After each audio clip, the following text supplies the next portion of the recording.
Mr. President. Republican Leader. According to data just released by the Labor Department, retailers appear to be cutting worker hours at a rate unseen in more than 30 years. Investors Business Daily had this to say of the decline. Here's what they said. It doesn't appear related to the economy, which has been consistently mediocre. Instead, all evidence points to the coming launch of Obamacare, which the retail industry has warned could cause just such a result. So this is just the latest in a string of bad news related to the rollout of Obamacare, just the latest reason the law needs to be repealed. What's more, businesses are being forced to cut workers' hours at a time when so many Americans, nearly 8 million last month, according to labor, have already been squeezed into part-time positions they'd prefer not to be in the first place. Many of these are Americans who probably much rather be working full-time. Yet thanks to Obamacare, many of them may be forced to work even less. But actually, it gets worse. Labor also reported that total benefits for employees in service operations actually declined last quarter. Declined. That's the first such deterioration in more than a decade. And some speculate that this piece of bad news could be attributed to Obamacare as well. All of this, bear in mind, for a law the full brunt of which hasn't even begun to really come online yet. We're still many months away from that. And yet stories like this seem to be piling up. When it comes to the implementation of Obamacare, I fear that some of the worst hit are likely to be the small businesses and the Americans who work for them. These are the hometown companies that struggled so mightily just to keep their doors open throughout the Obama economy, whose owners sacrificed so much in order to keep their families fed and their employees on the payroll. These businesses, they struggled against fierce economic headwinds, and they actually survived. Now, will they be able to survive the next assault headed their way, to absorb the blows of Obamacare, blows thrown at them by their own government, at a time when they're already so vulnerable? Well, if things keep as they are, it's hard to see how they will. Just listen to this.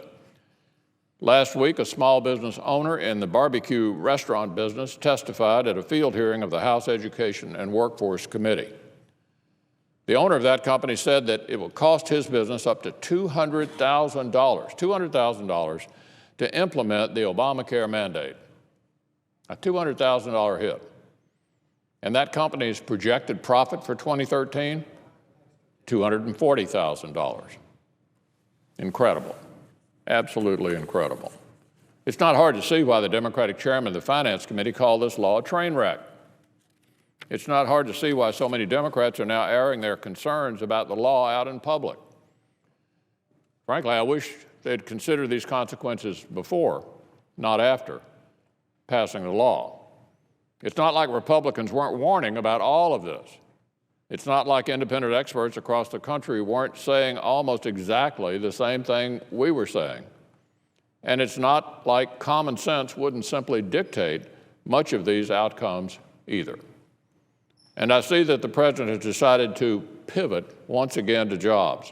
I can't count how many times he's done one of these pivots at this point, so I won't try. But I presume he'll jet off around the country to campaign-style rallies in order to bash Congress and claim that none of this is his fault. In the same vein, we hear he's going to have an Obamacare event this Friday. Well, I'd be willing to bet that he's not going to take responsibility there for Obamacare's negative effects on our economy either, or on so many American families and small businesses. It's about time he did. And he should use that event to do so, because he needs to be straight with the American people. He needs to prepare them for everything that's coming their way: the wage cuts, the lost jobs, the higher premiums, everything our country can expect. That small business owner I mentioned earlier, he also had this to say. Major companies, I'm sure, have legal advisors that will guide them through this legislation. Small businesses, such as ours, must obtain as much available information as possible and do their best to live by the letter of the law.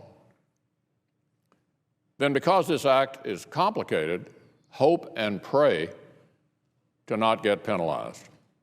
Now, Mr. President, the law-abiding citizens of this country shouldn't have to pray for leniency from their own government. Last I checked, the government existed to help the public, not to antagonize it.